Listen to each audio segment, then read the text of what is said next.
Hello everyone, आज हम BA semester 2 geography practical का पार्ट 2 करने वाले हैं। पार्ट 1 में हम लोगों ने स्केल, लेटीट्यूड, लॉन्गिट्यूड, क्लेमोग्राफ, हिदरग्राफ और बार डायग्राम कंप्लीट कर लिए थे। आज पार्ट 2 में हम लोगों को कौन कौन सा टॉपिक करना है, इसमें हम लोग करेंगे calculation of local time, profiles और रेनफॉल डिस्पर्शन डायग्राम। तो चलिए अब हम लोग आगे बढ़ते हैं पार्ट 2 करने के लिए। ये रहा calculation of local time. Calculation of local time में हम लोगों को क्या क्या करना है, क्या क्या लिखना है प्रैक्टिकल में। तो इसमें लिखना है स्थानीय समय क्या है, यानी कि लोकल टाइम क्या है, मानक समय यानी स्टैंडर्ड टाइम क्या है, स्थानीय समय की गणना यानी कैलकुलेशन ऑफ लोकल टाइम कैसे किया जाता है, कैलकुलेशन स्थानीय समय को हम कैसे उसका गणना करेंगे। तो ये जानना बहुत ज़रूरी है क्योंकि इसे वाइवा में पूछा जाता है। लोकल टाइम, जब किसी भी स्थान का समय सूर्य की स्थिति के आधार पर, किसके आधार पर, जब किसी भी स्थान का समय सूर्य की स्थिति के आधार पर निकाला जाता है तो उसे स्थानीय समय कहा जाता है। जब सूर्य किसी देशांतर पर या किसी स्थान पर लंबवत हो तो वहाँ का स्थानीय समय दोपहर अर्थात 12 बजे दिन का है। जब सूर्य क्या होता है, जब सूर्य किसी देशांतर पर या किसी स्थान पर लंबवत यानी वर्टिकल हो तो वहाँ का स्थानीय समय यानी लोकल टाइम जो होता है वो कितना होता है, दोपहर अर्थात 12 बजे दिन का होता है। इसे नून मेरिडियन कहते हैं। इसे क्या कहते हैं, नून मेरिडियन कहते हैं। जब सूर्य कहीं भी किसी स्थान पर लंबवत यानी वर्टिकल चमक रहा हो तो वहाँ का समय क्या होता है, दोपहर 12 बजे का होता है और इसे नून मेरिडियन कहते हैं।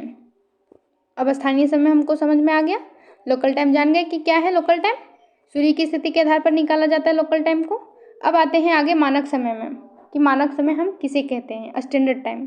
वह समय जो किसी देश या विस्तृत भूभाग के लोगों के व्यवहार के लिए स्वीकृत होता है, यानी कि इसे स्वीकार किया गया है। किस लिए, तो कुछ देश जो होते हैं वो बहुत बड़े होते हैं, जैसे कि अमेरिका जैसे देश, रूस जैसे देश और भारत भी एक बहुत बड़ा देश है। तो ऐसे अत्यधिक क्षेत्रफल वाले देशों में मानक समय को मुख्य माना जाता है, क्योंकि ऐसे ऐसे देशों में सूर्य की स्थिति के आधार पर तो गणना करेंगे तो ये गलत हो जाएगा। इसलिए ऐसे देशों के लिए मानक समय को प्रमुख माना गया है। तो वह समय जो किसी देश या विस्तृत भूभाग के लोगों के व्यवहार के लिए यानी कि उन लोगों के उपयोग के लिए, ताकि उन्हें क्या हो, समय की गणना करने में आसानी हो, इसलिए इसको स्वीकार किया गया है, उसे हम मानक समय कहते हैं। यह उस देश के स्वीकृत मानक याम्योत्तर के लिए स्थानीय माध्य समय होता है। वह क्या होता है, ये जो मानक समय होता है उस देश की स्वीकृत मानक याम्योत्तर के लिए, जैसे कि भारत का स्वीकृत मानक याम्योत्तर क्या है, 82.5 डिग्री है, 82.5 डिग्री पूर्व है। इसी प्रकार हर देश का अपना मानक याम्योत्तर रेखा होता है। तो भारत का मानक याम्योत्तर जिस प्रकार होता है उस प्रकार हर देश का होता है। तो स्थानीय माध्य समय होता है। स्थानीय समय की गणना कैसे करते हैं, यानी कैलकुलेशन कैसे किया जाता है लोकल टाइम का, वो हम देखेंगे। समय का निर्धारण याम्योत्तर अथवा देशांतर के आधार पर किया जाता है। समय का निर्धारण कैसे किया जाता है, याम्योत्तर के आधार पर अथवा देशांतर के आधार पर किया जाता है। समय की गणना हेतु विश्व में ग्रीनविच, जहाँ ब्रिटिश राजकीय वेधशाला स्थित है, ग्रीनविच में क्या स्थित है, जहाँ पे ब्रिटिश राजकीय वेधशाला स्थित है, से गुजरने वाली याम्योत्तर को प्रमुख याम्योत्तर माना गया है। प्राइम मेरिडियन जो कि 0 डिग्री देशांतर से होकर गुजरता है, कहाँ से गुजरता है, तो ये ग्रीनविच से होकर गुजरता है। इसका नाम जो है वो 0 डिग्री देशांतर है। प्राइम मेरिडियन को और किस नाम से जाना जाता है, तो 0 डिग्री देशांतर के नाम से जाना जाता है, यानी प्रमुख याम्योत्तर रेखा। ग्रीनविच पर स्थित प्रमुख याम्योत्तर पर सूर्य जिस समय आकाश के सबसे ऊंचे बिंदु पर होता है उस समय याम्योत्तर पर स्थित सभी स्थानों पर क्या होता है, दोपहर होती है। अब हम लोग आगे बढ़ते हैं। पृथ्वी पश्चिम से पूर्व की ओर, पृथ्वी किधर से किधर की ओर चक्कर लगाती है, तो पश्चिम से पूर्व की ओर चक्कर लगाती हैं। अतः वे स्थान जो ग्रीनविच के पूर्व में हैं, जो ग्रीनविच रेखा के पूर्व में, जैसे कि ये ग्रीनविच रेखा है और जो ग्रीनविच रेखा के पूर्व में स्थित जो क्षेत्र हैं उनका समय ग्रीनविच से आगे होता है। जैसे कि जब 0 डिग्री में कितना हो रहा हो, मतलब 0 डिग्री में अगर कुछ समय हो रहा है तो उससे 5 घंटा 30 मिनट 5 घंटा 30 मिनट जो है वो भारत का मानक यामी उत्तर जो कि 82.5 डिग्री है, 82.5 डिग्री भारत का मानक यामी उत्तर। तो लंदन से 5 घंटा 30 मिनट भारत का समय आगे होता है। उनका समय ग्रीनविच से आगे होगा, जो पश्चिम में है उनका समय पीछे होगा। पृथ्वी पश्चिम से पूर्व की ओर चक्कर लगाती है, किधर से किधर की ओर? पश्चिम से पूर्व की ओर। ये पृथ्वी है और पृथ्वी जो चक्कर लगाती है वो पश्चिम से पूर्व की ओर लगाती है। वे स्थान जो ग्रीनविच के पूर्व में हैं उनका समय ग्रीनविच से आगे होगा तथा जो पश्चिम में हैं उनका समय पीछे होगा। पृथ्वी लगभग 24 घंटे में अपने अक्ष पर 360 डिग्री घूम जाती है। 1 घंटे में 15 डिग्री घूमती है। तो 1 घंटा में कितना मिनट होता है? 60 मिनट होता है। 60 मिनट में यानी कि 15 डिग्री घूमती है। 1 डिग्री में कितना समय लगेगा उसको घूमने में? जब वो 15 डिग्री में 60 मिनट का समय लेती है तो 1 डिग्री में वो क्या लेगी? 4 मिनट का समय लेगी। यानी कि 1 डिग्री के बीच में कितना अंतर होता है? 4 मिनट का अंतर होता है। तब पृथ्वी अपने अक्ष पर 1 डिग्री घूमने में 4 मिनट का समय लेती है। कितने का समय लेती है? तो 4 मिनट का समय लेती है। इसी प्रकार जब ग्रीनविच पर दोपहर के 12 बजे होंगे उस समय 180 डिग्री यामी उत्तर पर मध्य रात्रि होगी। क्या होगी? 180 डिग्री यामी उत्तर पर मध्य रात्रि होगी। ग्रीनविच रेखा जिसे 0 डिग्री देशांतर के नाम से जाना जाता है, उसके पूर्व में जाने पर समय क्या होता है? बढ़ता है तथा पश्चिम में जाने पर समय घटता है। अंतर्राष्ट्रीय तिथि रेखा देशांतर 180 डिग्री देशांतर के पूर्व में समय आगे होता है तथा पश्चिम में समय पीछे होता है। अब आगे चलते हैं। यह है इंटरनेशनल डेटलाइन का मैप। इसमें इंटरनेशनल डेटलाइन कहाँ पे दिखाया जा रहा है? ये है 180 डिग्री, यानी कि इंटरनेशनल डेटलाइन यही है। ये 180 डिग्री पे दिखाया गया है। इंटरनेशनल डेटलाइन जो है वो प्रशांत महासागर पे खींचा गया है। यहाँ पे दिखाई दे रहा है प्रशांत महासागर। और यह जो है वो सीधी नहीं है, यानी कि 180 डिग्री देशांतर के समांतर ही खींचा गया है, उसी के आसपास में खींचा गया है। लेकिन इंटरनेशनल डेटलाइन को बहुत जगह मोड़ा गया है, जैसे कि यहाँ पे मोड़ा गया है, यहाँ पे अंदर किया गया है इसको, क्योंकि ये जो द्वीप हैं ये द्वीप उत्तर अमेरिका के हैं। और अगर यहाँ पे मोड़ा नहीं जाता तो उत्तर अमेरिका, पूरे उत्तर अमेरिका में कुछ डेट अलग रहता और उसके कुछ द्वीप में दिन मतलब कि तिथि जो होता वो अलग होता, इसलिए तिथि सेम हो इसलिए यहाँ पे मोड़ दिया गया है। और फिर यहाँ भी मोड़ा गया है इसलिए क्योंकि यहाँ पे बहुत सारे ऐसे ऐसे द्वीप हैं जो एशिया के पार्ट में हैं, मतलब एशिया का द्वीप है या ऑस्ट्रेलिया का इधर का। तो ये अपने देश में, जो इसके देश में तिथि हो रही है वही तिथि इन द्वीपों में भी हो, इसलिए यहाँ पे भी इसको मोड़ा गया है इंटरनेशनल डेटलाइन को। इस प्रकार से मोड़ते मोड़ते इंटरनेशनल डेटलाइन को कुल कितने बार मोड़ा गया है ये एग्ज़ाम में पूछा जाएगा। एग्ज़ाम में नहीं, प्रैक्टिकल के वाइवा में पूछा जाएगा। तो आपको बोलना है कि इंटरनेशनल डेटलाइन को 7 बार मोड़ा गया है। कितने बार मोड़ा गया है? इंटरनेशनल डेटलाइन को कुल 7 बार मोड़ा गया है। अब चलिए आगे बढ़ते हैं। यहाँ पे निम्नलिखित उदाहरणों के माध्यम से स्थानीय समय की गणना को समझा जा सकता है। कुछ एग्जाम्पल्स हैं, जैसे कि यदि भारतीय मानक समय के अनुसार सुबह के 10 बजे हैं। क्या है? यदि भारतीय मानक समय यानी कि 82.5 डिग्री के अनुसार सुबह के 10 बजे हैं तो 92 डिग्री पूर्वी देशांतर पर स्थित शिलोंग का स्थानीय समय क्या होगा? जिससे ये GMT है यानी कि ग्रीनविच मीन टाइम। और उसके बाद यहाँ पे 82.5 डिग्री पूर्व में सुबह के 10 बज रहे हैं। और शिलोंग जो है वो कहाँ पे है? शिलोंग जो है वो 92 डिग्री पूर्व में है, पूर्व देशांतर में।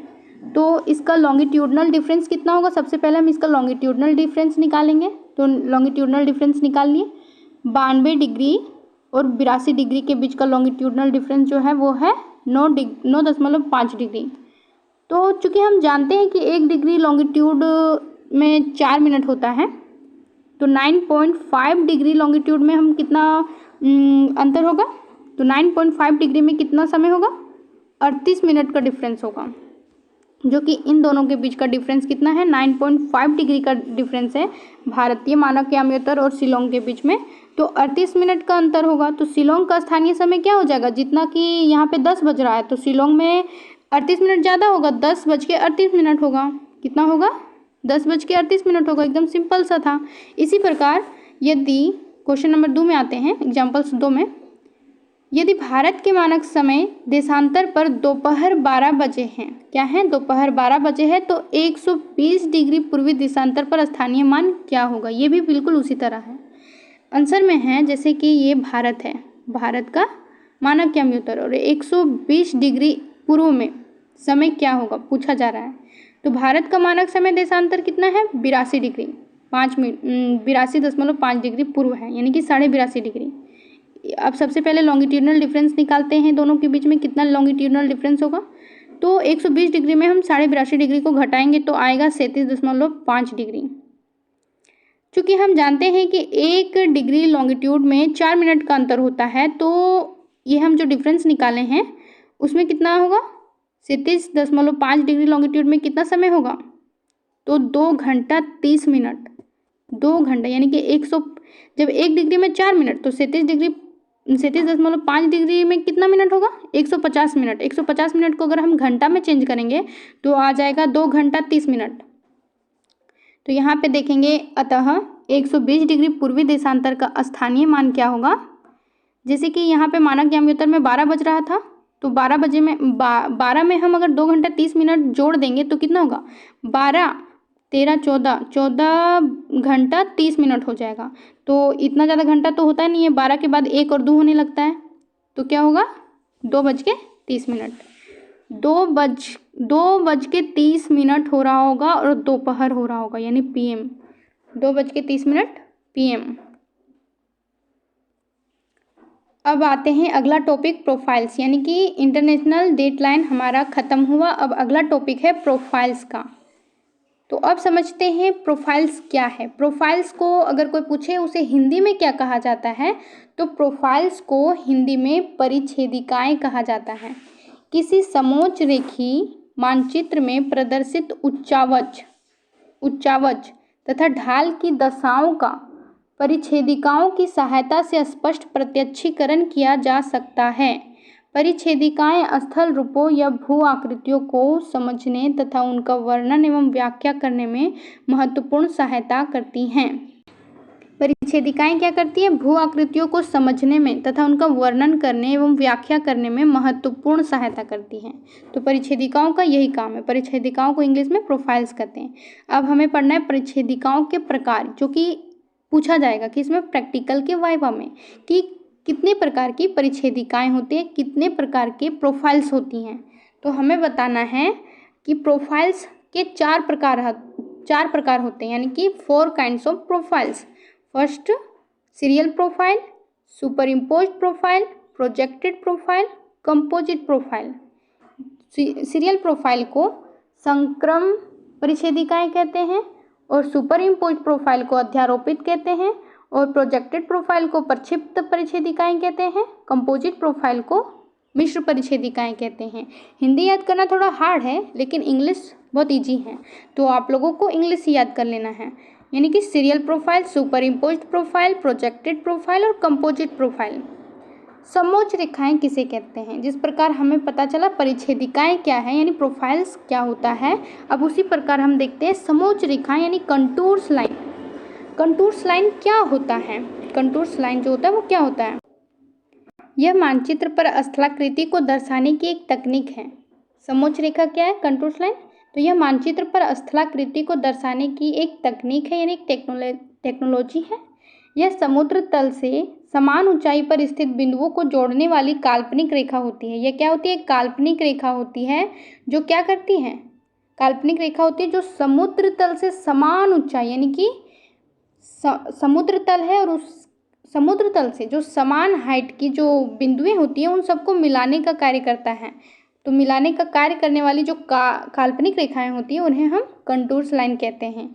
यह समुद्र तल से समान ऊंचाई पर स्थित बिंदुओं को जोड़ने वाली काल्पनिक रेखा होती है। क्या होती है, काल्पनिक रेखा होती है। समोच्च रेखाओं का इस्तेमाल मानचित्रों पर पहाड़ों, घाटियों, लकीरों जैसी विशेषताओं को दिखाने के लिए किया जाता है। यानी कि कहाँ पे पहाड़ है, कहाँ पे घाटी है और कहाँ पे लकीर है, तो उन सब चीज़ों को दिखाने के लिए समोच्च रेखाओं का प्रयोग किया जाता है। अब आगे चलते हैं। ये है सीरियल प्रोफाइल। जैसे कि प्रोफाइल का 4 प्रकार होता है, serial profile, super imposed profile, projected profile और कंपोजिट प्रोफाइल होता है। तो सीरियल प्रोफाइल में हमें जो है वो अलग अलग पार्ट में बनाया जाता है। जैसे कि सीरियल प्रोफाइल को सीरियल वाइज में बनाया जाता है, first, second, third and fourth. First में हम क्या करेंगे, ये बी, फर्स्ट में हम ये और बी बनाते हैं, सेकेंड में सी डी बनाते हैं और थर्ड में ई एफ बनाते हैं, उसके बाद जी एच। ये हो गया कंप्लीट सीरियल प्रोफाइल। इसी प्रकार बनाया जाता है। अगर आप लोगों को जानना है कि ये प्रोफाइल कैसे बनाए जाते हैं तो मैं इसके लिए एक अलग सा वीडियो बनाऊंगी जिसमें सिर्फ आप लोगों को बताऊंगी कि कैसे बनाया जाता है। ये है super imposed profile. Super imposed profile में क्या होता है, जिस प्रकार सीरियल प्रोफाइल में हम सब अलग अलग पार्ट में बांट के किए थे, सुपर इम्पोज्ड में हम सबको मिला देते हैं, सबको मिलाकर बनता है सुपर इम्पोज्ड। सुपर इम्पोज्ड में क्या हो रहा है, यहाँ पे पहला भी आ गया, दूसरा भी आ गया, तीसरा, चौथा, सभी को हम मिला दिए हैं और कलर अलग अलग है ताकि पता चले कौन सा पहला है, दूसरा है, तीसरा है, चौथा है। तो पहला में हम ब्लैक कलर डाले हैं, दूसरा में ग्रीन कलर, तीसरा में रेड कलर और चौथा में ब्लू कलर डाले हैं। तो ये हुआ सुपर इम्पोज्ड प्रोफाइल जिसमें सब मिल गए हैं। अब तीसरा है प्रोजेक्टेड प्रोफाइल। प्रोजेक्टेड प्रोफाइल ऐसा होता है जिसमें प्रोजेक्ट की तरह दिखाया जाता है, मतलब कि ऐसा लगना चाहिए जैसे कि मैप जो है वो उभरा हुआ हो। जैसे कि फर्स्ट एंड सेकेंड में इधर वाला पार्ट को काट दिया गया है ताकि इसमें इस प्रकार दिखाई दे कि ये जो सेकेंड है वो इसके फर्स्ट वाला जो मैप है वो सेकेंड को ढका हुआ है और सेकेंड वाला जो है वो थर्ड वाला को ढक दिया है। इस प्रकार दिखना चाहिए, यानी कि प्रोजेक्ट की तरह, प्रोजेक्टेड प्रोफाइल इसी को कहते हैं। अब चलिए आगे चलते हैं सुपर कंपोजिट प्रोफाइल की तरफ। तो कंपोजिट प्रोफाइल में जो है इसमें ये सब मिटा दिया जाता है, इसमें नहीं रखा जाता ये सब, और इसमें बस ऊपर का जो इसका टॉप है इसकी चोटी को ही दिखाया जाता है। जैसे कि फर्स्ट, सेकेंड, थर्ड और फोर्थ का यहाँ पे अलग अलग कलर से हम इसके चोटी को दिखाए हैं, सिर्फ इसके चोटी ही रहती है, कौन कितने हाइट का है। तो इसे कंपोजिट प्रोफाइल कहते हैं, यानी कि मिश्र परिच्छेदिका। इस प्रकार से खत्म होता है प्रोफाइल। अब आते हैं रेनफॉल डिस्पर्शन डायग्राम में। किसमें, रेनफॉल डिस्पर्शन डायग्राम में। आप लोगों को हमने कहा था कि इसमें 3 टॉपिक पढ़ेंगे, लेकिन 3 टॉपिक से भी एक्स्ट्रा पढ़ने वाले हैं। एक रेनफॉल डिस्पर्शन डायग्राम है। रेनफॉल डिस्पर्शन डायग्राम के बाद आता है, रेनफॉल डिस्पर्शन डायग्राम के बाद वेदर सिंबल, वेदर मैप्स और स्केल पढ़ना है। स्केल जो कि फर्स्ट वीडियो में हमने बोला था कि स्केल पढ़ चुके हैं, लेकिन वो गलती से बोल दिए थे क्योंकि स्केल जो है वो फर्स्ट वीडियो में हमने छोड़ दिया था और इसे हम सेकेंड वीडियो में कवर करने वाले हैं स्केल को। तो रेनफॉल डिस्पर्शन डायग्राम क्या है, रेनफॉल डिस्पर्शन डायग्राम यानी जिसे हिंदी में कहते हैं वर्षा परिक्षेपण आरेख। हिंदी में क्या कहते हैं, वर्षा परिक्षेपण आरेख द्वारा किसी स्टेशन अथवा स्थान पर 30 से 35 वर्ष, कितने वर्ष, 30 से 35 वर्षों की लंबी अवधि में किए गए ऑब्जर्वेशन के आधार पर वर्षा के महीनेवार यानी कि मंथली अधिकतम यानी कि मैक्सिमम वर्षा कितना हुआ है, वहाँ पे मिनिमम कितना हुआ है, मध्यिका यानी मीडियन वर्षा कितना हुआ है, उसका लोअर क्वार्टाइल, अपर क्वार्टाइल, ये सब निकाला जाता है। 30 से 35 वर्षों की लंबी अवधि में किए गए ऑब्जर्वेशन के आधार पर वर्षा के महीनेवार अधिकतम, न्यूनतम, माध्यिका, प्रथम या निम्नतर चतुर्थक, तृतीय या उच्चतर चतुर्थक मूल्य प्रदर्शित किए जाते हैं। क्या किए जाते हैं, मूल्य प्रदर्शित किए जाते हैं। इस कार्य के लिए सर्वप्रथम दिए हुए वर्षों में जनवरी, फरवरी आदि महीनों के अनुसार वर्षा के आंकड़ों को, मतलब कि महीने आदि महीनों के अनुसार वर्षा के आंकड़ों को आरोही क्रम में यानी कि बढ़ते हुए क्रम में, आरोही क्रम यानी कि बढ़ते हुए क्रम में व्यवस्थित करते हैं, यानी कि उसको सेट करते हैं, जिससे भिन्न भिन्न महीनों में वर्षा की न्यूनतम व अधिकतम मात्राएं ज्ञात होती। जैसे कि कौन से महीना में न्यूनतम वर्षा हुआ, कौन से महीना में अधिकतम कितना अधिकतम वर्षा हुआ है, इसे हमें पता चल जाता है। इसके पश्चात प्रत्येक महीने के लिए वर्षों के माध्यिका, निम्नतर चतुर्थक व उच्चतर चतुर्थक निम्नतर चतुर्थक व उच्चतर चतुर्थक मूल्यों की निम्नलिखित सांख्यिकीय सूत्रों के अनुसार गणना की जाती हैं। जैसे कि निम्नतर चतुर्थांश को हम कैसे निकालेंगे, तो इसमें होता है n+1/4। निम्नतर चतुर्थक को निकालने का जो पद का मूल्य है वो फॉर्मूला क्या होता है, n+1/4 होता है, जहाँ पे n जो है वो नंबर ऑफ ईयर है। एग्जाम्पल के लिए कितना साल तक, मतलब कि 11 साल तक लिया जाता है, 11 साल तक के रेनफॉल डिस्पर्शन डायग्राम को निकाला जाता है। तो यहाँ पे नंबर ऑफ ईयर है, एग्जाम्पल के लिए हम 11 साल ले लिए, यानी कि n में 11 + 1/4, ये तीनवां पद, यानी कि लोअर क्वार्टाइल जो होता है वो तीनवां पद होता है। यहाँ पे मीडियन वैल्यू दिया हुआ है इसका मीडियन वैल्यू का फॉर्मूला जो होता है, जिस प्रकार लोअर क्वार्टाइल का है n+1/4, तो उसी प्रकार मीडियन वैल्यू का हो जाएगा n+1/2। n कितना था, 11, 11 + 1/2 यानी कि 12/2, इसमें आया 6वां पद। 6वां पद जो होता है वो मीडियन वैल्यू होगा। अपर क्वार्टाइल, तो अपर क्वार्टाइल क्या है, इसका फॉर्मूला होता है 3 × n+1/4। 3 × n+1/4, n का मान था 11, इस प्रकार से हुआ 36/4। इसको काटेंगे तो आएगा 9वां पद। यानी कि यहाँ पे एक एग्जाम्पल के माध्यम से समझाया गया है, जिसमें निम्नलिखित आंकड़ों की सहायता से एक वर्षा परिक्षेपण आरेख बनाइए। क्वेश्चन है, हापुड़ की मासिक वर्षा दिया गया है 1966 से लेकर 1976 तक, यानी कि कुल 11 साल हैं। इसमें हमें देखना है मासिक वर्षा सेंटीमीटर में सारे महीनों में, जनवरी, फरवरी, मार्च, अप्रैल, मई, जून, जुलाई, अगस्त, सितंबर, अक्टूबर, नवंबर, दिसंबर, 12 महीना का मासिक वर्षा दिया गया है। कौन से वर्ष में किस महीने में वर्षा कम हुआ है, ज़्यादा हुआ, ये सब पता करने के लिए सबसे पहले हमें इस आंकड़े को, इस ग्राफ को हमें क्या करना पड़ेगा, आरोही क्रम में। किस क्रम में, आरोही क्रम में, यानी बढ़ते क्रम में दिखाना पड़ेगा। तो ये रहा असेंडिंग ऑर्डर में इसे सजाया गया है। तो मिनिमम वैल्यू सबसे पहले है, यहाँ पे मिनिमम वैल्यू मतलब सबसे न्यूनतम वैल्यू कितना है, और यहाँ पे मैक्सिमम वैल्यू। और ये तीनवां पद में क्या था, लोअर क्वार्टाइल था, लोअर क्वार्टाइल तीनवां पद में था, 6वां पद में मीडियन क्वार्टाइल था, और 9वां पद में अपर क्वार्टाइल था। इस प्रकार से सजाया गया, आरोही क्रम में सजा करके जो तीनवां पद है वो रहा लोअर क्वार्टाइल, 6वां पद मीडियन क्वार्टाइल बन गया। इस प्रकार जब आरोही क्रम में सजाएंगे तब हमें पता चलता है, और इसी के माध्यम से अब हम ग्राफ भी बनाएंगे। Rainfall dispersion diagram of Hapur, ये हापुड़ का क्या है, रेनफॉल डिस्पर्शन डायग्राम। इसमें इंडेक्स दिया हुआ है, इंडेक्स में ये है मिनिमम, ये है लोअर, ये है मीडियन, ये अपर, और ये मैक्सिमम। मैक्सिमम यानी कि सबसे ज़्यादा, ये सबसे ऊपर तक गया है मैक्सिमम। जनवरी, फरवरी, मार्च, अप्रैल का इधर मंथ्स है, इधर रेनफॉल है, मतलब कितना वर्षा हुआ है। तो ये डायग्राम अगर आप लोग चाहते हैं तो इसका एक अलग वीडियो बनाएंगे, क्योंकि एक ही वीडियो में सब पढ़ा देंगे तो वीडियो बहुत ज़्यादा लंबा हो जाएगा, इसलिए इस डायग्राम को हम किसी अलग वीडियो में बनाएंगे। ये है वेदर सिंबल्स। आपको कहा था हमने कि इसमें और सारे एक्स्ट्रा टॉपिक्स जुड़ेंगे, तो वेदर सिंबल्स भी एक नया टॉपिक है, जिसमें से वेदर के ये सब सिंबल्स हैं।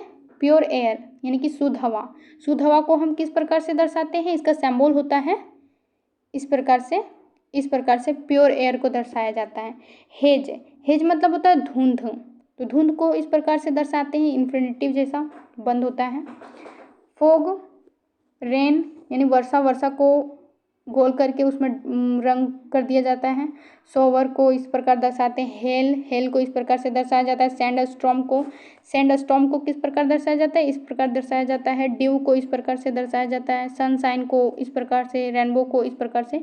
ये वाइवा में पूछा जाता है कि ये साइन जो वो किसको प्रदर्शित कर रहा है, मतलब ये किसका सिंबल है। जैसे कि पूछा जाएगा ये जो है ये किसका सिंबल है, ये जो दिख रहा है त्रिभुज टाइप सा, ये हेल का सिंबल है। ये किसका सिंबल है, तो ये सैंड स्टॉर्म का सिंबल है। ये है ड्यू का सिंबल यानी ओस का। ये है सनशाइन का, ये है रेनबो का, और ये है प्योर एयर का। ये हेज का है, ये फोग का है, ये रेन का है, ये सोवर का है। बस फिगर दिखाया जाएगा, लेकिन बताना पड़ेगा आपको कि ये किस चीज़ का सिंबल है। वेदर सिंबल हो गया।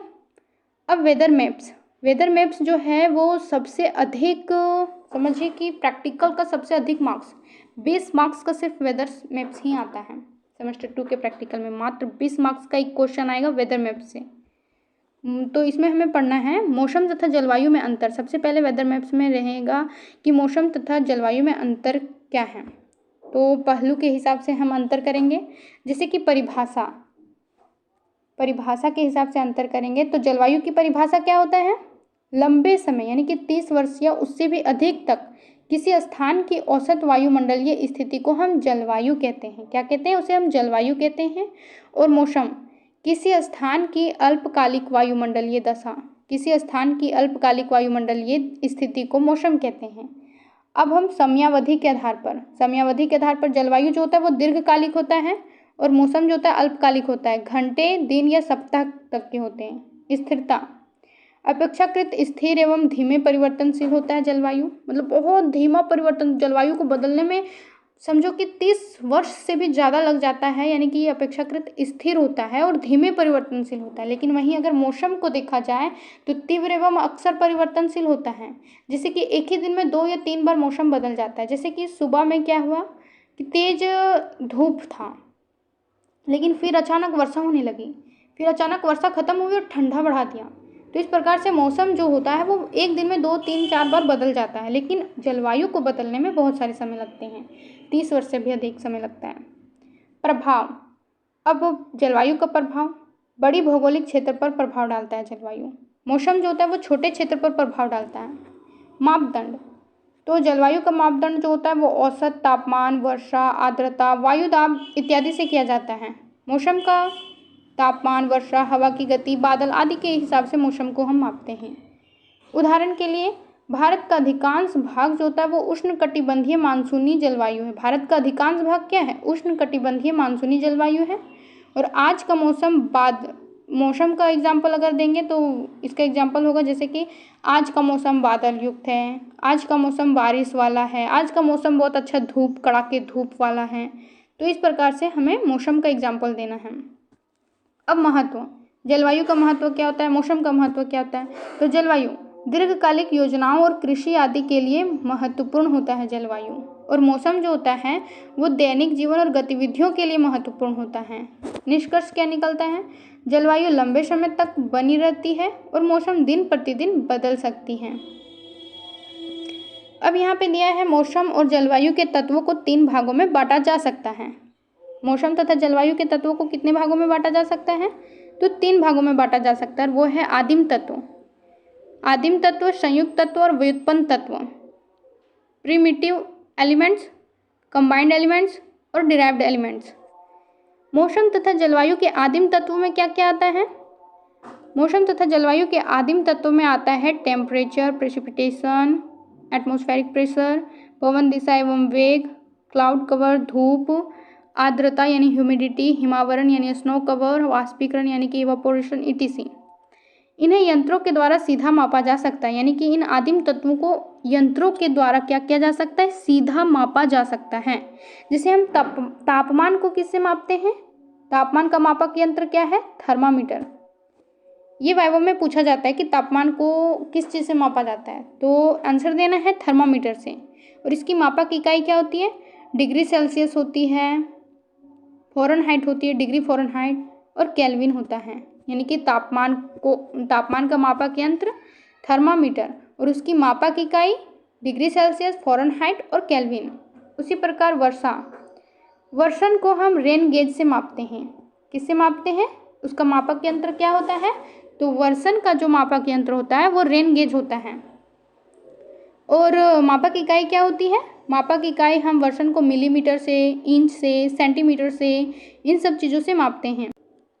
वायुमंडलीय दाब का मापक यंत्र है बैरोमीटर, यानी बैरोमीटर से वायुमंडलीय दाब को मापा जाता है, एटमॉस्फेरिक प्रेशर को। और इसका मापक इकाई है millibar, hectopascal, millimetre of mercury. इस सब चीज़ से हम वायुमंडलीय दाब को मापते हैं। अब पवन दिशा को कैसे मापा जाता है? तो इसे विंड वेन की सहायता से मापा जाता है। मापक यंत्र क्या होता है? Wind vane. इसे डिग्री यानी उत्तर दिशा से कोण, उत्तर दिशा से वो कितने डिग्री पर है, तो उसी प्रकार हम पवन दिशा को मापते हैं। अब पवन वेग को कैसे मापा जाता है? पवन वेग को एनोमीटर से मापा जाता है और इसकी मापक इकाई होती है नॉट्स, किलोमीटर पर आवर और मीटर पर सेकेंड। यहाँ पे है मेघावरण। मेघावरण का मापक यंत्र नेफोस्कोप से मापा जाता है। मेघावरण को किससे? नेफोस्कोप से। मापक इकाई आंशिक दशांश, एग्जाम्पल के लिए ऑक्टास। धूप को पायरेनोमीटर से मापा जाता है, वॉट प्रति वर्ग मीटर इसकी इकाई है। और आर्द्रता को हाइग्रोमीटर से मापा जाता है, याद रखिएगा, आर्द्रता को हाइग्रोमीटर से मापा जाता है। हिमावरण को स्नो गेज से मापा जाता है। जिस प्रकार से वर्षण को रेन गेज से मापा जाता है तो हिमावरण को स्नो गेज से मापा जाता है। वाष्पीकरण को इंग्लिश में एवापोरेशन कहते हैं तो उसको एवापोमीटर से मापा जाता है। बादल को नेफोस्कोप से, धूप को पायरेनोमीटर से, आर्द्रता को हाइग्रोमीटर से। आर्द्रता को इंग्लिश में क्या कहते हैं? ह्यूमिडिटी कहते हैं, तो उसका मापक यंत्र क्या हो जाएगा? हाइग्रोमीटर हो जाएगा। हिम को इंग्लिश में स्नो कहते हैं तो उसका मापक यंत्र क्या हो जाएगा? स्नो गेज हो जाएगा। वर्षा को इंग्लिश में रेन कहते हैं तो वर्षण को किससे मापा जाता है? रेन गेज से मापा जाता है। वाष्पीकरण को इंग्लिश में एवापोरेशन कहते हैं तो उसको एवापोमीटर से मापा जाता है। ये सब हो गया मापक यंत्र, जान गए हम लोग। अब भारतीय मौसम प्रेक्षणशालाएं, यानी कि भारत में कुल कितने मौसम प्रेक्षणशालाएं हैं? तो संसार का प्राचीनतम ज्ञात मौसम मानचित्र जिसकी प्रतियां प्राप्त हैं एडमंड हेली ने बनाया था। यानी कि संसार का प्राचीनतम ज्ञात मौसम मानचित्र जिसकी प्रतियां जो है वो अभी भी उपलब्ध हैं, उसे एडमंड हेली ने बनाया था। क्या नाम है इसका? Edmund heli. भारत में एशियाटिक सोसाइटी ऑफ बंगाल के प्रयत्नों के फलस्वरूप मौसम विज्ञान संबंधित सेवा प्रारंभ हुई। तो भारत में मौसम विज्ञान संबंधित सेवा किसके प्रयत्नों के फलस्वरूप प्रारंभ हुई? तो जवाब देना है एशियाटिक सोसाइटी ऑफ बंगाल के प्रयत्नों से। किसके प्रयत्नों से? एशियाटिक सोसाइटी ऑफ बंगाल के प्रयत्नों से। 1864 में सर्वप्रथम शिमला में मौसम विज्ञान केंद्र स्थापित किया गया। तो पूछा जाएगा कि भारत में सर्वप्रथम मौसम विज्ञान केंद्र कहाँ पे स्थापित किया गया? तो आपको जवाब देना है कि शिमला में स्थापित किया गया। कुछ समय के बाद राष्ट्रीय मौसम विज्ञान केंद्र को शिमला से बदलकर कहाँ कर दिया गया? पुणे में स्थापित किया गया। आज भारत में लगभग 500 प्रेक्षणशालाएं स्थापित किए गए हैं। तो भारत में आज वर्तमान में कुल कितने मौसम प्रेक्षणशालाएं हैं? तो कुल 500 मौसम प्रेक्षणशालाएं हैं। दैनिक मौसम मानचित्र की वर्णन विधि, ये एग्जाम में आता है। यही जो है वो सबसे बहुत ज़्यादा ही इम्पोर्टेंट है, दैनिक मौसम मानचित्र की वर्णन विधि।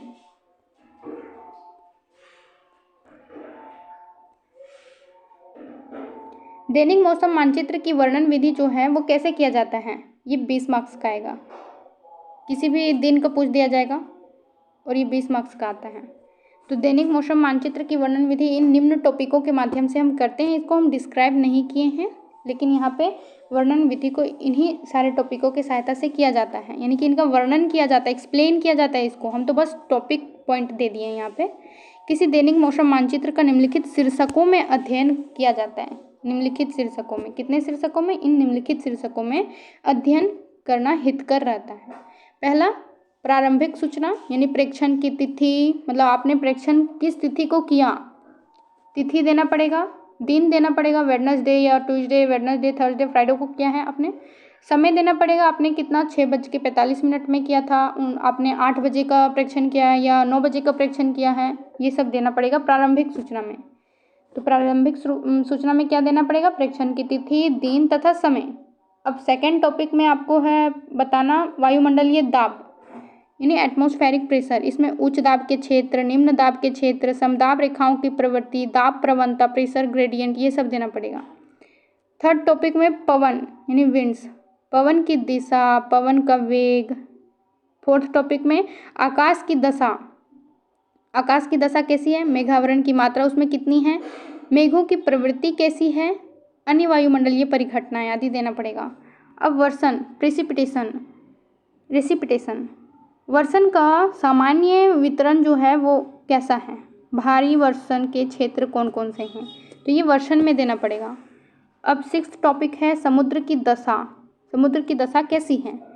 और सेवेंथ में है अधिकतम तापमान का प्रसामान्य से विचलन। एट्थ टॉपिक में हमको देना है न्यूनतम तापमान का प्रसामान्य से विचलन। अब नोट में हमें बताना है, दैनिक मौसम मानचित्रों का अध्ययन करने से पूर्व इन मानचित्रों में प्रयुक्त संकेताक्षरों एवं प्रतीकों का ज्ञान आवश्यक है। तो सबसे पहले इनके संकेताक्षरों और प्रतीकों का ज्ञान आवश्यक है, इसलिए हमें प्रैक्टिकल में इनके संकेताक्षरों और प्रतीकों को भी देना जरूरी होगा। इसलिए सबसे पहले देखते हैं, ये है मेघावरण के प्रतीक, वायु वेग के प्रतीक। उससे पहले हम देखते हैं यहाँ पे कितने, भारत में कितने मेट्रोलॉजिकल स्टेशन ऑफ इंडिया, मतलब कि भारत में कुल कितने मौसम प्रेक्षणशालाएँ हैं। तो यहाँ पे दिख रहा है कुल 500 हैं वर्तमान में, लेकिन ये सब हम इम्पोर्टेंट डाले हैं, जिसमें से क्या दिख रहा है, ये गिलगित है, यहाँ पे गिलगित है, लेह है, श्रीनगर है, शिमला है, देहरादून है, अमृतसर है, दिल्ली है, लखनऊ है, इलाहाबाद है, गया, आसनसोल, डाल्टनगंज, कोलकाता, तेजपुर, इम्फाल, नागपुर, भोपाल, इंदौर, अहमदाबाद, जयपुर, मुंबई, पुणे, मैंगलोर, कालीकट, कोचीन, त्रिवेंद्रम, मदुरई, चेन्नई, नेल्लोर, मछलीपट्टनम और विशाखापट्टनम। अगर आप लोगों को याद करना है तो आप लोग सबसे पहले श्रीनगर में कितना सारा है वो याद, मतलब कि जम्मू कश्मीर में कितना है वो याद कीजिएगा। फिर देखिएगा ये पश्चिमी साइड में कितने हैं, उत्तर प्रदेश और बिहार में कुल कितने हैं, फिर इधर पूर्वोत्तर साइड में कितने हैं, इधर पश्चिम में कुल कितने हैं, इधर पूर्व में कुल कितने हैं और मध्य में कुल कितने हैं। इस प्रकार से अगर ग्रुप में बांट के याद कीजिएगा तो आप लोगों को जल्दी याद हो जाएगा। अब यहाँ पे दिया है मेघावरण के प्रतीक और वायु वेग के प्रतीक। इस प्रकार से मेघावरण को दर्शाया जाता है, यहाँ पे वायु वेग को दर्शाया गया है। जैसे कि इस प्रकार से, अगर इस प्रकार से हो तो उसे हम कहते हैं, जैसे गोल है बीच में एक लाइन खिंचा हुआ, तो उसे 1/8 मेघाच्छदन कहते हैं। कितना मेघाच्छदन है? 1/8 में। और इस प्रकार से हो तो इसे 3/8 मेघाच्छदन कहेंगे। उसी प्रकार से यहाँ वायु वेग के प्रतीक दिए हुए हैं। अगर ऐसे मतलब कि डबल वृत्त हो, एक वृत्त के अंदर दूसरा वृत्त हो, तो उसे हम कहते हैं, मतलब वायु वेग कैसा होता है? शांत होता है और उसे शांत नोट में मापा जाता है। और अगर ऐसे सीधा लाइन खींचा हुआ हो तो 1 से 4 मील प्रति घंटा वायु वेग होता है। इसी प्रकार से यहाँ पे एक डॉट बढ़ा दिया गया। इसमें भी एक डॉट है, इसमें 2 डॉट हैं, इसमें 2 बड़े बड़े डॉट हैं, इसमें 2 बड़े डॉट और एक छोटे डॉट हैं, इसमें 3 बड़े बड़े डॉट हैं, इसमें 3 बड़ा डॉट और एक छोटा डॉट है, इसमें 4 बड़ा डॉट है। तो इस प्रकार से इसी तरह बढ़ता जाता है और वायु वेग भी बढ़ता जाता है मील प्रति घंटा में। ये है Indian daily weather report, weather map at Indian daily weather report है। इसमें वेदर मैप एट, इसमें क्या दिया गया है, कितना बज के कितना घंटा में है और 3 घंटा ग्रीनविच मीन टाइम में बज रहा होगा। थर्सडे यानी 3 दिया गया है। कौन सा दिन? 18 जनवरी का डेट है, यहाँ पे तिथि, दिन दिया है, तिथि दिया है, ईस्वी दिया है और इसे शक संवत में भी दिखाया गया है कि कितना है। और यहाँ पे लो प्रेशर बना हुआ है, लो प्रेशर बना है, इधर भी लो प्रेशर है, यहाँ पे हाई प्रेशर है, यहाँ पे लो प्रेशर है और इस प्रकार से प्रेशर बढ़ता गया है। और वायु वेग भी दिया गया है कि कितना नॉट में है, यहाँ पे कितना नॉट में वायु वेग है, यहाँ पे वायु वेग कितना नॉट में है, इस प्रकार से दर्शाया गया है। अब आते हैं स्केल, यानी कि जिसे हिंदी में हम कहते हैं मापनी। स्केल की परिभाषा क्या होती है? स्केल का परिभाषा होता है मापनी, मतलब मापनी क्या है? मापनी वह युक्ति है जिसकी सहायता से समस्त पृथ्वी अथवा उसके किसी भूभाग को आवश्यकता के अनुसार छोटा अथवा बड़ा आकार देकर मानचित्र बनाया जा सकता है। अर्थात मापनी पृथ्वी एवं मानचित्र के बीच वह अनुपात है जिसके द्वारा धरातल पर किन्हीं 2 बिंदुओं के बीच की वास्तविक दूरी को मानचित्र पर उन्हीं 2 बिंदुओं के बीच की दूरी के द्वारा दर्शाया जा सकता है। अब मानचित्र समझ गए। अब मापन क्या है? तो 2 बिंदुओं के बीच की मानचित्र पर दूरी, यानी कि 2 बिंदुओं के बीच की मानचित्र पर दूरी कितनी होती है और उन्हीं 2 बिंदुओं के बीच की धरातल पर दूरी कितनी होती है, उसके अनुपात को हम मापनी कहते हैं।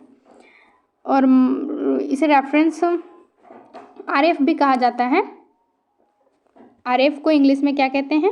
आरएफ का फुल फॉर्म होता है रिप्रेजेंटेटिव फ्रैक्शन। आरएफ का फॉर्मूला क्या होगा? आरएफ का फॉर्मूला होगा डिस्टेंस इन मैप डिस्टेंस, यानी कि MD by ground distance, GD. ये है RF का फॉर्मूला, यानी कि मैप में उसका डिस्टेंस कितना है बटा ग्राउंड में डिस्टेंस कितना है, map distance by ground distance RF का फॉर्मूला है। विद्वानों द्वारा दी गई परिभाषाएं FJ मोंकहाउस के अनुसार मापनी क्या है? तो मापनी द्वारा वह संबंध व्यक्त किया जाता है जो मानचित्र पर किन्हीं दो बिंदुओं के बीच तथा धरातल पर उन्हीं दो बिंदुओं के बीच होता है।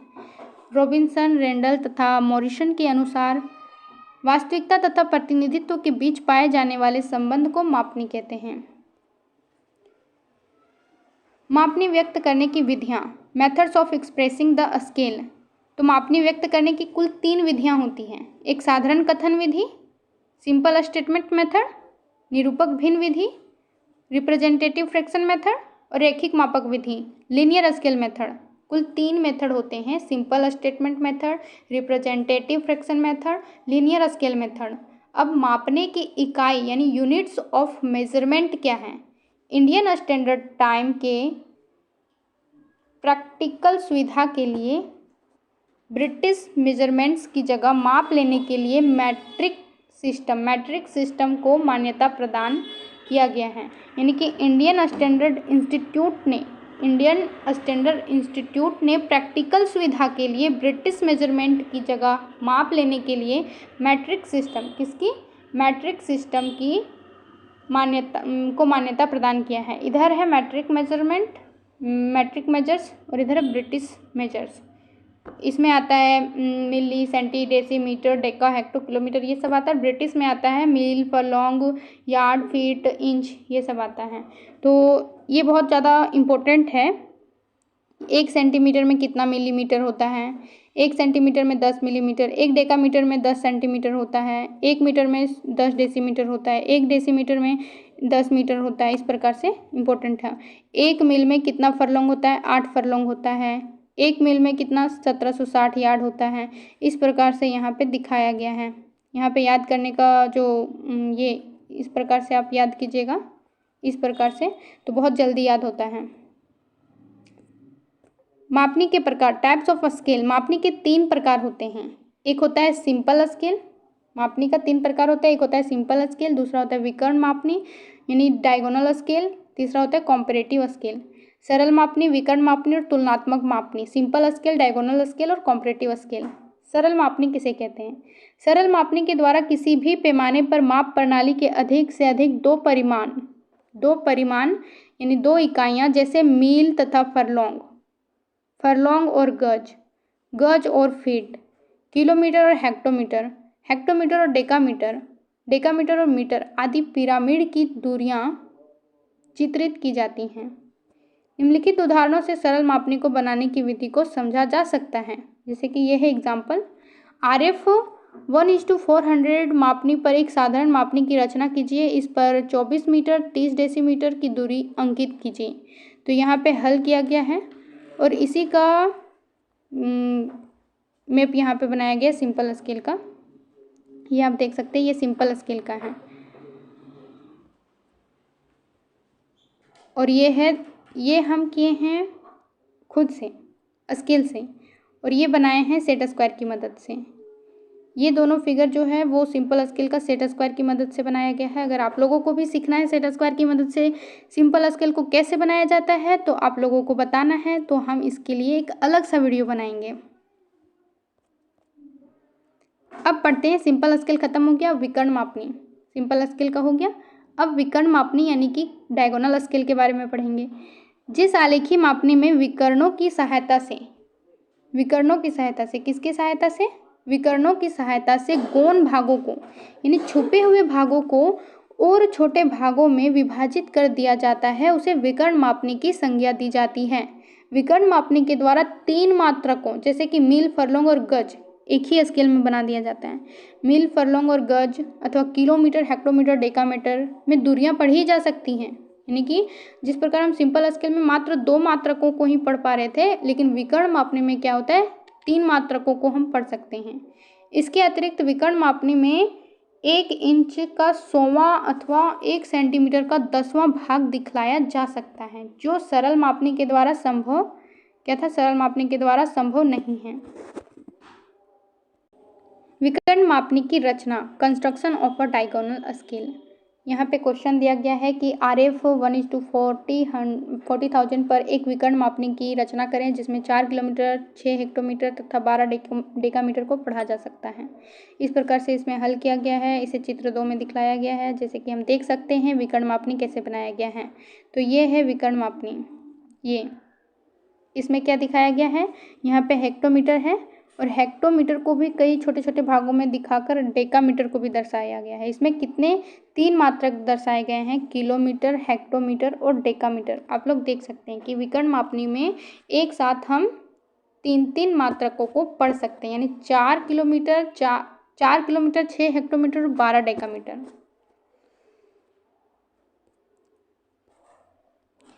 अब पढ़ेंगे तुलनात्मक मापनी क्या है।